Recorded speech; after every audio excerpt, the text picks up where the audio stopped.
Hello again, I'm John Ray, and welcome back to the Price and Value Journey. I've just published my first book, The Generosity Mindset, and since that's happened, I've received a lot of questions from readers about the process of writing and publishing the book. In fact, the number one question I keep getting asked is, how long did it take to write the book? There's a lot of answers to that, and I'm not going to get into that right now. But I think most services providers who've had these questions have them for a good reason. They want to publish a book to help their business. They want the authority that comes from being seen as a published author in their area of expertise. Now, some have said to me that there's no way I could do this myself. I'm not a great writer. And my response is that you're probably a better writer than you think.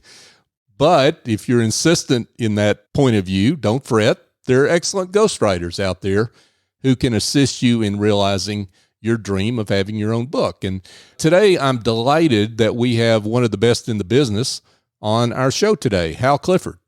Hal has been writing and editing for 4 decades.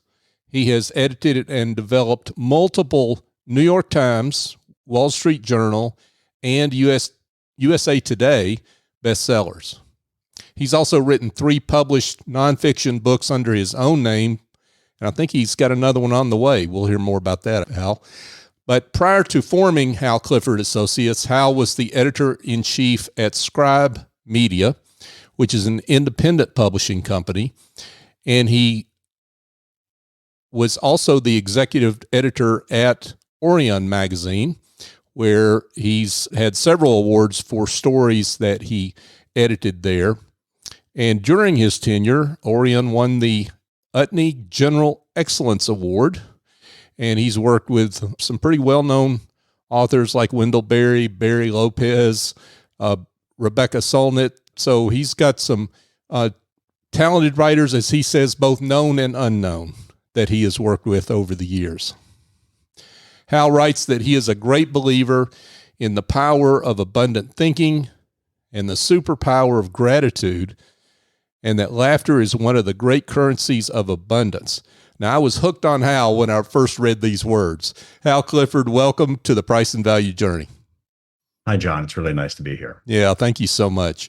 So let's talk a little bit about your journey as a writer and why you veered into ghostwriting. I appreciate that introduction very much. You've covered kind of the high points of my bio. And what happened during that process was about 15, 20 years ago now, I was working with some of those authors you mentioned in a magazine context, and not those particular individuals, but some other people like them had books in the works and asked me to help them edit them. So I started to slide into book editing unintentionally. Then I was doing more and more of that, and I landed that job at Scribe Media, and Scribe was a place that was really professionalizing what we're talking about here today, which is helping primarily people in business write really great books that are going to move the needle for them in ways that matter. And I've literally worked on hundreds and hundreds of books in that context, often in more of an executive editor role, supervising, but also actually writing a lot of these books or developing them myself. And I found in that process that I really love helping other people tell their stories. It's incredibly gratifying for me. And the way I think about it is I get to spend many hours of quality time with incredibly high performing and interesting individuals. It is like getting a master's degree in whatever their specialty is. And I'm a very curious person. I love to learn. I love going to work every day and doing this. That's wonderful. So one of the other questions that I get, Hal, has to do with just definitions. So there are a lot of terms out there: ghostwriter, editor, book coach, author coach. So maybe you can break this out for us. And then, of course, specifically as a ghostwriter, what your role is. Sure. It is the Wild West to some degree these days in the self-publishing world, as you've had some experience with. Mm-hmm. So let me take those terms one at a time. So ghostwriter, and I'll talk about the way I think about it and the way I do it. So if I were to be your ghostwriter, John, I'm your intellectual partner in creating the book. And that means that I'm going to be responsible for writing the words. So you're principally talking to me, and I'm likely recording it. And then from that material, I'm going to write text that sounds like you. I'm channeling you. So there's a little bit of black magic in there that I need to be able to capture your voice and bring that back to you. Your job is to have the wisdom, to have the knowledge, and to be able, and my job is to be able to interview you in ways to get that out of you and to help you think. And this is a really important part of finding a good ghostwriter. A good ghostwriter isn't just someone who's transcribing what you say. That's a transcriptionist, and that's not what we do. Mm-hmm. What you're paying for with a ghostwriter is, as I said, an intellectual partner who's going to help you think. And we all need that. Good writing is a function of good thinking, and that's really what you're looking for. So that's the ghostwriting part. They are creating the manuscript on your behalf with your help. An editor, in the broadest terms, there are many subcategories of editing, but in the broadest terms, an editor is someone who's taking an existing manuscript and making it better. Again, there's a level of intellectual partnership if they're in what's called developmental editing, really helping you think about the structure and form and content of the book. But you've come to them with something already written. A book coach or an author coach, pretty much the same thing.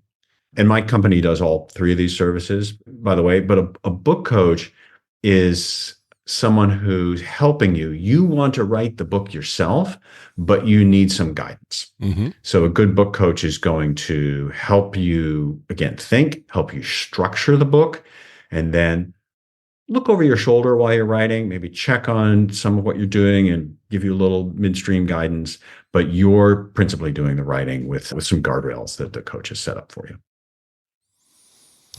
And so if I'm a professional services thought leader, I want to realize my dream of having a book, how do I know which of these Wild West choices, as you put it, that I need to choose?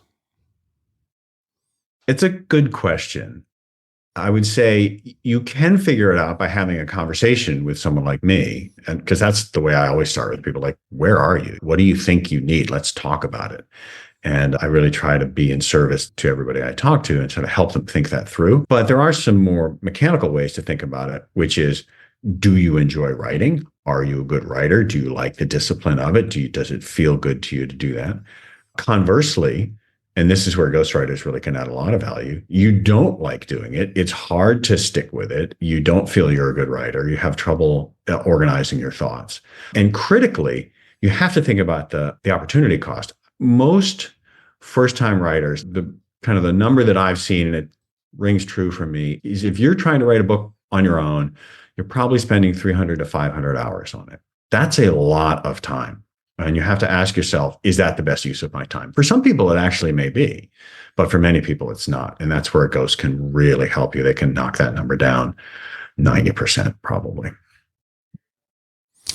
So you talked about how the first step is a conversation. And I think a lot of people, this is like hiring let's say a divorce attorney. And most people don't walk around with the divorce attorneys. That was a bad analogy. Sorry, Hal. But most people don't have a ghostwriter's magnet on their refrigerator and say, oh, I'll call Hal. They don't know what to ask, right? And they don't know who to ask. So how do I evaluate a ghostwriter that I'm looking to hire? That's a great question. And in fact, like a divorce attorney, not a bad analogy, really. You may write one book in your life. Some people get the bug and they write multiple, but you may write only one. This can be a really big deal for you. And it's really important that you find someone that you want to work with and that you trust and that you like, ultimately. Mm-hmm. I really try to center the relationship. That's the most important thing. When I talk to people on a first call, I'm actually interviewing them as much as they're interviewing me. Like, we need to like each other. We need to have some sort of a vibe that clicks, because we're going to be doing this for a while. And my job will be to tell you truths that you may not want to hear all the time. You may have just lovely writing and these stories that you think are great. And I have to tell you, like, no, like, this is not helping your book. This is not helping your reader. And so we have to have a relationship that's really going to allow that. So your question is, how do you figure that out early on? Mm-hmm. He also needs to just check their professional chops. So I'm a big fan of just talking to people, get on a Zoom call, get on a phone call, spend some time with them. You are really interviewing for a close collaborator and for trust. Um, Beyond that, they should have a track record and that you should be able to investigate. So go read what they've written, ask them for some titles, and talk to their clients. That's, of course, the most important thing. You want to, and ask their clients things like, what happened when it was difficult? Or it's not so much, did you like them? Did you work well? But what happened when things got hard? How did they handle that? I would also really look for just marks of professionalism. It's not hard to hang out a shingle and say, hey, I'm a ghostwriter, I'm an editor. A big red flag to watch for here is if someone wants to bill you for an initial call, that is not cool. Do not do that. They should be willing to have some exploratory conversations and understand how important it is to understand you and your book before they're ever going to talk to you about money. And you'll see a fair bit of that. People who want to charge you $100 to look at your manuscript or $500 or something. That's not a great sign. So those are a couple of things. And then I would say when they talk to you, there are often people who are really salesy in this business. That rubs me the wrong way. Personally, I have no problem with sales, but I'm very relationship based in the way I think about this. And the other thing I would look out for, you will see I know, John, I'm ranging a little bit here. You can redirect me, but you're going to see a really broad range in pricing. We're relatively expensive. There are lots of companies that are like way cheaper than us, but you've got to think very carefully about who's doing the work. A lot of people are offshoring this to developing countries and not necessarily telling you things like that or they're trying to use AI to do some shortcuts. So dig a little bit and understand who you're working with, what their process is. I don't think I'm telling anybody anything they don't know, but there you go. Yeah, but that last part there is interesting about offshoring, and AI has entered into this process. I get the AI part, but I didn't realize ghostwriters were utilizing that in that way. That's interesting. There's a lot of conversation in the business right now about how or whether to use AI. And here's my take on it. It's an interesting tool, particularly for ideation. It can help you if you're stuck on thinking of titles and subtitles and things like that. But at least for now, like AI can't get inside your head, right? AI can't tell your story. It can only find things that are on the internet and fix and organize them in some way. I would ask, these days, I would ask a ghostwriter, do you use AI? And if so, how do you use it? Because you want them telling your story and writing about what you know, what makes your book unique. And by definition, AI can't do that. I'm of the opinion, and you correct me if I'm wrong, you're the expert, but I'm of the opinion that it's not just use of AI, it's how do you use AI, as you just said. If you're using it for, as you say, ideation, research, help, in my case, help with failing memory, that's perfectly appropriate. But if you're using it to compose and put on paper and release to the world, that's another matter. Yeah, I would agree. Like I've used it for years for transcription. I think most transcription services now, you can get an AI version and it's 90% there, which is good enough because it's basically note taking. Yeah. But I would never use that for writing. And this actually brings up a good point. And this is something that you go back to your earlier question about clarifying terms. I always record and transcribe all my calls with authors, but I'm really clear that's not your book. Spoken language and written language are really different. So just at a fundamental level, if you read a transcript and you read a written page, they're very different. But more to the point, a conversation is very different than a book. And so you really want to watch out for people who that's essentially what they're doing, is that they're really just taking what you say and cleaning it up and putting it on the page. That's not good ghostwriting, and it's not going to serve you or your readers optimally, which is what you want, right? It's easy to make a bad book, right? And that's just incredibly disappointing to everybody involved. But the thing is to really pay attention to the details to make a good one. Okay, so you said that you are interviewing potential clients as much as they're interviewing you. I would imagine that's true for all great ghostwriters that have great reputations and who are thinking about those hours they're going to have to spend on a project, because that's really what you're talking about. You're committing a big part of your life to this. So what are you looking for in a client that you work with? What are your red flags that you're looking for? That's funny. The biggest one, honestly, is, are you a jerk? I'm not going to work. I think you and I are probably about the same age. Life is too short, right? We got to like each other, right? Indeed. And they should be looking the same way at me. Absolutely. But beyond that, I think I want to know if they have something to say. Like, I do believe that everybody has a good book in them, maybe more than one. But is their idea baked? And is it like fully baked? And the thing is, it doesn't have to be fully baked, but I need to understand where you are, because how I'm going to help you depends on how far along you are in your thinking. And also, a part of our process actually is early on, as we go through an exercise where we really try to articulate, what is this book? Who is it for? What's it about? What does success look like for you? And often I say 20, 30% of the time, we come back to the author, and the author realizes, this isn't quite gelled yet. I need to do some more thinking on it. And then we either do that together or they go off on their own and spend some more time. I'd say that's probably the most important thing, but it takes a little while. It takes a couple of calls sometimes to get a handle on that. Mm-hmm. And as a consequence, I don't ask people to sign an agreement with me until we've gone through that process, because they may be premature for them. The other thing I would say is I'm really looking for enthusiasm. If I ask somebody on a scale of 1 to 10, how important is it to you to complete this book in, say, 10 months or a year?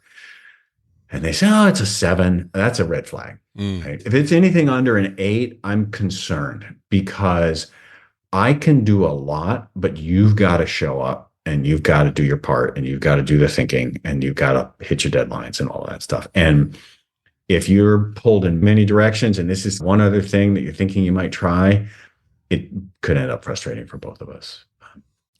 Yeah, I want to talk about that process in a minute and what's required of the client of a ghostwriter in that process. I want to get to that in a second. But one more question about, I guess, qualifications for a ghostwriter. Does a ghostwriter have to be a subject matter expert or have some experience in the topic at hand? I think that's actually a negative. If you are, I think it's better to not understand the topic, and I'll tell you why. Okay. I recently was talking to somebody. I helped them with a book on sales, and I didn't know much about sales when I was working with them, and as a consequence, they had to explain things to me. They would use terminology, or they would have a concept, and I'm like, hang on, like, back up, like, I don't understand this, and everybody does this. When we know a lot about something, we kind of skip over the tops of the waves in our head because we know what we're talking about. Mm-hmm. And if you're talking to someone who also knows a lot about that thing, both of you will do that. And you'll end up with what I would call thin content. You haven't really delivered the meat that your target reader may need. Now, there can be cases where all your readers are sales executives and you don't need to explain certain things. But in this instance, they were talking to people getting into the business and so on. So having a relatively naive, and by that uninformed, ghostwriter who is going to ask you a lot of questions, you have to explain your thinking and you have to unpack your wisdom. And that really serves the reader. And I'll give you an example of this that I'm in right now. I can't tell you who this is because I have an NDA around it, but I'm working with one of the big 5 publishers and writing a memoir with a guy who is an international level competitor in his particular sport. And I know nothing about this sport. Mm-hmm. They all know that I'm really cold on this. And that's actually an advantage in that scenario. Yeah, that makes a lot of sense. So let's get into process. And you've decided to work together with a client.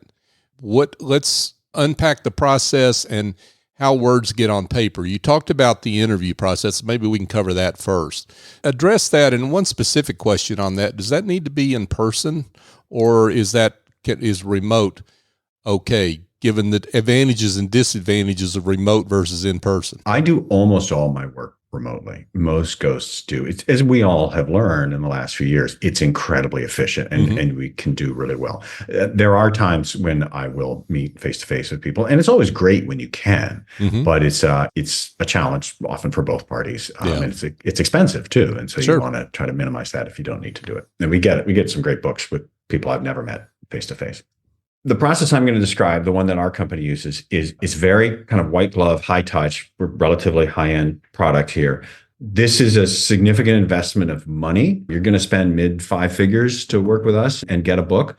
And we can talk about the business case for that in a minute if you want. But as a consequence, that also tends to focus the mind for a lot of authors, which is great. And here's what I ask of people. I think one way to think about it is, I recognize that you have a busy life as an author and you got a lot of other things going on. And a lot of what I'm trying to do is take the thinking of your book off your plate. But roughly once a week, I need you to focus with me. And then you can let it go and go do your other things and then come back and I'll obsess about it in between. And you come back and focus with me again. And so the cadence that I like to get into when we're into the meat of actually working on a book is roughly once a week, usually 90 minutes for a Zoom call. Try to do it the same time every week. And you need to show up ready to talk about your content. And we'll have a plan. You'll know, oh, we're talking about chapter 1 today, and I need to make sure I'm ready to share what I know here, and so on. So we'll have built an outline, and you'll have that in front of you, and you'll know the things you're going to talk about. This is when we're in the meat. I'm jumping ahead a little bit. The outline building process is similar, but that's just more exploratory. So we'll have several phone calls where we're going to explore your book. And from that, we'll build the outline. And then we're going to go into this more structured interview series. So it depends on the length and complexity of the book. But let's say typically there's somewhere between 6 and 10 of those calls, 10 to 15 hours maybe of recorded material. For the average business book is like 150 to 220 pages, somewhere in there. So we'll talk about norms. So that's in the norm. So I'm going to be your trusted guide in this process and lead you through these interviews, slow you down, make you unpack things, interrupt you, get you to say more. We're in conversation. It's not just you spewing along, but I'm really trying to dig things out of you and also keep us on track as we go through this blueprint here. I call it the blueprint, the outline. Just as an aside, I use a metaphor with people that building a book is like building a house. You start with a foundation, and that's like what I mentioned a few minutes ago. Who's it for? What's it about? What does success look like? Really core questions that we have to get right so we know what we're doing. Then the blueprint is your plans, right? So that's your outline for the book. And then this process that I'm describing now is like framing it up, drying it in, getting the tie back on, getting the windows in. That's where we're getting all the content. So we're going to go through all those interviews. So it's usually a couple of months, 2 to 4 months, depending on how quickly you want to move.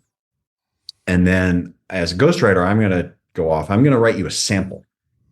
This is where my metaphor falls apart a little bit. But I'm going to write a few pages or a chapter where I'm going to channel your voice. I'm going to make this book sound the way I think you want it to sound.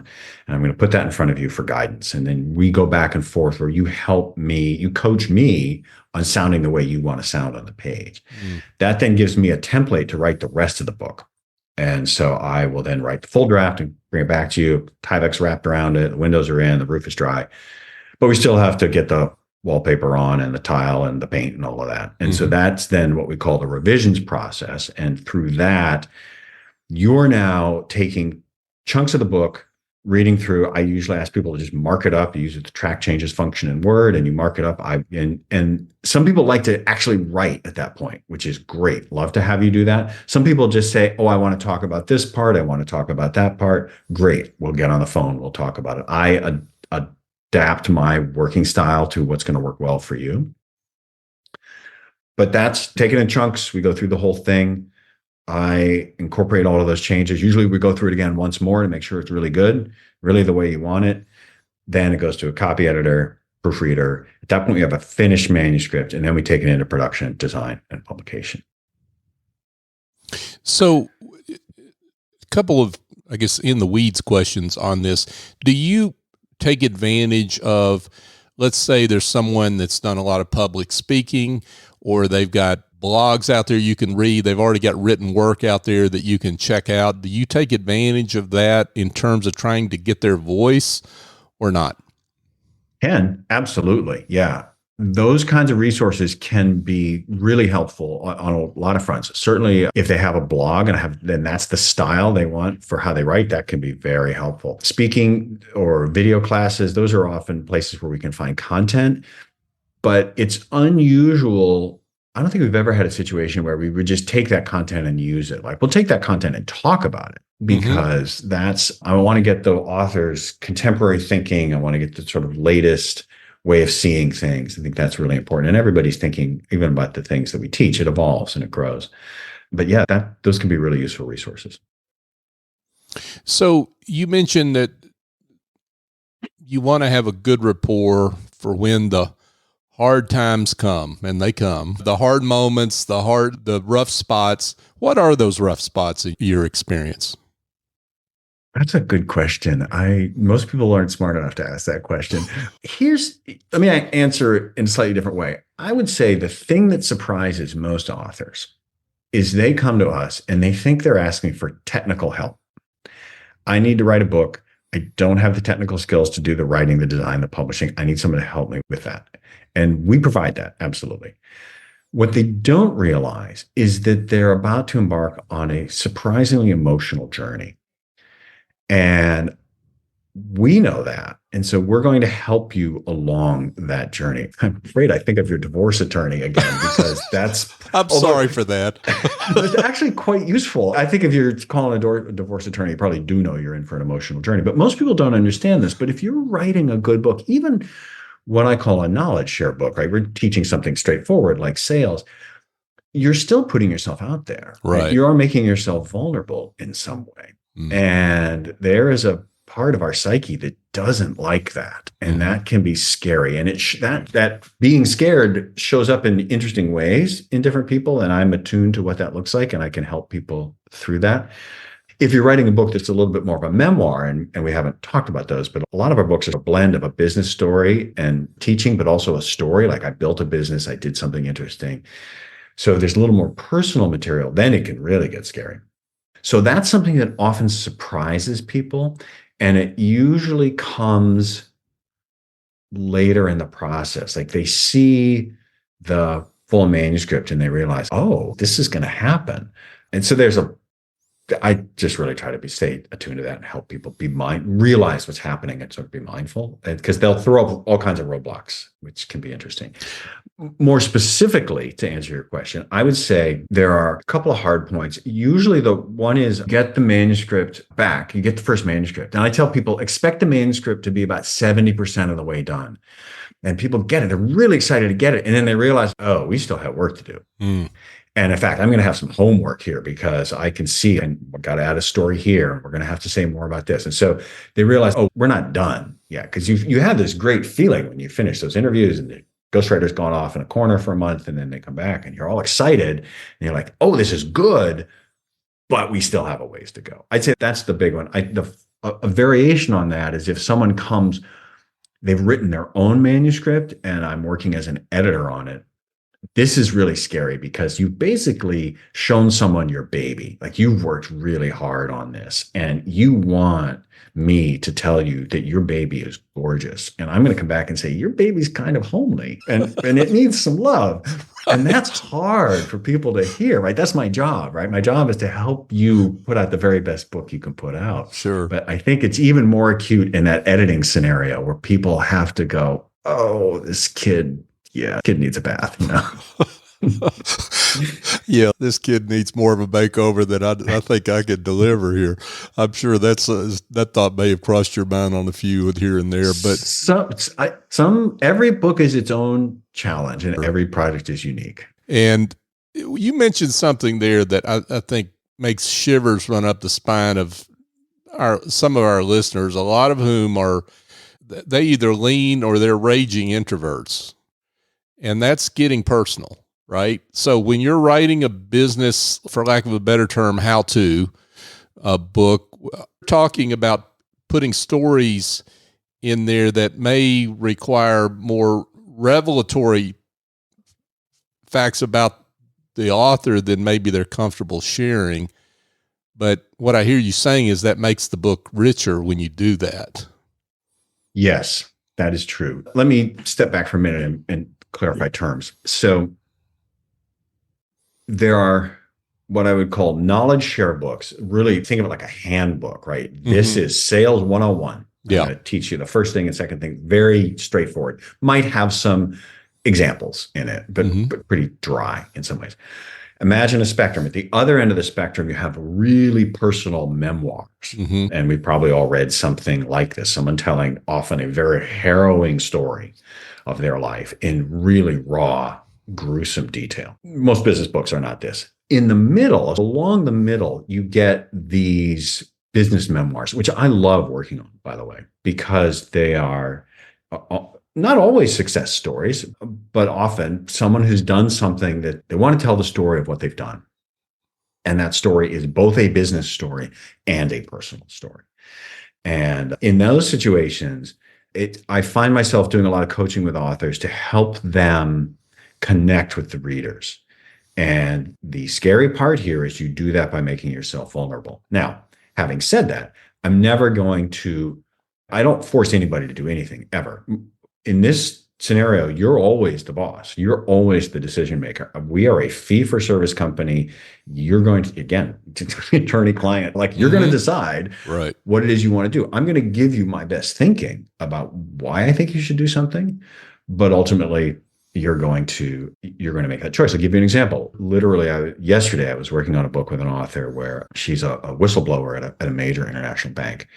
And there are stories that she's told me that she does not want to, that I think are great, but she doesn't want to use them because they run the risk of impeding an investigation. Okay, totally legit. I hear you on that one. We're not going to go with that. Now that's extreme, but a lot of them are more personal. I can't say this about my dad because he's still alive or stuff like that. And I always honor that, but I do try to surface those concerns and talk them through with authors. And I'm never going to make you do something you don't want to do. And just to stick with that point for a minute, a really important part of what I see my job as is for the author to understand that I've got your back. I think a lot of people, when they decide to do a book, there is a certain element of fear. It goes back to that idea of I'm putting myself out there and that's scary and I don't want to look stupid. And I will hurt your feelings before I let you publish a bad book. I will tell you the things you need to hear. You'll make the decisions, but I'm going to tell you why something is good or not good or smart or not smart to do. And I think it comes back to this trust component of working with a good ghostwriter. Like you want someone who's going to do that for you. Yeah, wow. There's a ton of value in that that you get out of the fee you get paid for that right there alone. So that makes a lot of sense. So life happens. People get nervous and need some time maybe, but what are we talking about in terms of how long this takes start to finish? What should people plan for? And how do you hold your clients accountable to that timeline? We could have a long conversation about that last question because I would love some advice. But to start with the first one, so I will always, when I put a proposal together, I'll put together a proposed timeline. But there's an important thing to bear in mind here, which is in our business model, you're in charge. You as the author are in charge. You may have a deadline. Like people may say, wow, I would love to have this book ready for this big conference that's coming up next year or something like that. Great. We would love to have a deadline to work against. But you may not. And if you don't, then you might drag your feet. And there's not a whole lot I can do about that. So I'll come back to that accountability. But let's assume that you're not dragging your feet. You do have a deadline. You want to get it done. And again, sticking with norms, pretty straightforward business book, 150, 220 pages. Realistically, you're going to get your manuscript done in somewhere between 6 and 8 months if you're steady. And then the publishing, if you publish with us, so we do interior design, cover design. We set you up on Amazon and Ingram Spark. Ingram Spark is a website where wholesalers will get your book. We do all of that work for you and we get all that up and we allow for the Amazon timelines. That's about another 2 months. Realistically, you're looking at the better part of a year if you're timely. Now, we can move faster. We're working on a pretty complex manuscript right now that we're getting done in 6 months because we need to. Okay? It can be done. But I tend to remind people that there's usually an inverse correlation between speed and quality. And because this is a thinking process, this is a creative process, and we learn things as we go. We want to think about them, we want to come back, we want to fix things, we want to modify. At some point, you have to be done, but you also don't want to move so fast that you're creating something that's shoddy or that you're going to be unhappy with. And then for accountability, actually, I didn't answer that question. Please. So for accountability, it's funny. So I do know companies that ask you to pay it all up front. I also know people who've been really burned in that scenario. That's one kind of accountability. Wow, I've got a lot of skin in the game here. I need to get this done. I don't do that. I actually am on milestone payments. So as we have deliverables, you pay. I think that's much fairer to authors. It does put us in the back seat in terms of being able to hold you accountable because you don't feel like you're way out of pocket on anything. I just don't like to operate that way though. So really what I do is check in with people. We set schedules. We try to keep schedules if they slip, but I try to remind people like this is the implication of this slipping, right? This is what happens if we don't stay on this particular schedule. And some people may be fine with that, and that's okay. If people go an extended period of time, then at some point if they come back, then we may have to renegotiate because their writer may not be available, or we may be booked up, or our rates may have changed. But that doesn't happen very often. So, Hal, let's get to the bottom line. In terms of the why someone should write a book, particularly, and let's get into the stats in terms of how many copies are sold and the expectations people ought to have about the revenue they earn from the book versus the revenue they should expect because they're now a published author and recognized as an authority in their field because they're a published author. Let's get into that and how you talk through that with clients. Yeah, John, I'm so glad you brought this up because this is arguably one of the most important things, if not the most important thing that authors think about. Sticking with the idea that these are business books for people who are writing them, I think this is your audience, people who are writing them for a business purpose. Stay in that lane. You've got to think about this as a marketing investment, and it has to compete against your other marketing investments, and you want to see some kind of ROI. The ROI almost certainly is not in your book sales. I think it was Seth Godin who said the riches are in the niches, right? Some of the very best business books I work on are super niche down, and they don't have big audiences by definition. I might be talking to oral surgeons. There's a few thousand oral surgeons in the country, right? But if you're trying to get oral surgeons as clients for your consulting business, let's say, you might get one or two and more than recoup the cost of your book, depending on what you sell. So it's a really good fit for us when our authors are providing some kind of business service that's relatively mid-market or upper market, relatively expensive. And you don't necessarily need to get a whole lot of clients to get a whole bunch of return. So that's one specific kind of return, right? This book is a form of lead generation that's going to be at the top of our funnel and bring us, new clients. And I know plenty of people who have that success. And as I said, you could sell 500 copies of your book and be incredibly successful on that front. So that's one for sure. Another one is a lot of people just want to try to differentiate themselves. If you're in a business like financial planning, there are a lot of financial planners out there, and you've got your system and you've got your way of doing things and how you relate to your clients, and you want to be noticed in the pack. This is a really nice tool to do that. And differentiation for sure. Speaking gigs. If you want to be the person who's invited to be on the panel or to give the keynote, you've got to be the person who wrote the book. It's when conference planners are putting their schedules together, that's one of the things they're looking for. That is coincidentally a nice way to get rid of some books too. People either give them away or sell them at where they speak, and that can be a way to move on some books if that's of interest to you. I think a little more amorphously is some authors are interested in leveling up their type of client. So they'll write not necessarily to the clients they have, but the clients they want to have. And they're signaling like, I can do this for you. And they're showing in a book, you give away your wisdom in a book and you really show who you are and what you can do. And it's an amazing calling card for people. So just opening the door to a lot of professional opportunities can be another ROI. These can be more or less squishy for people. They're sometimes hard to get a handle on when they're trying to figure this out.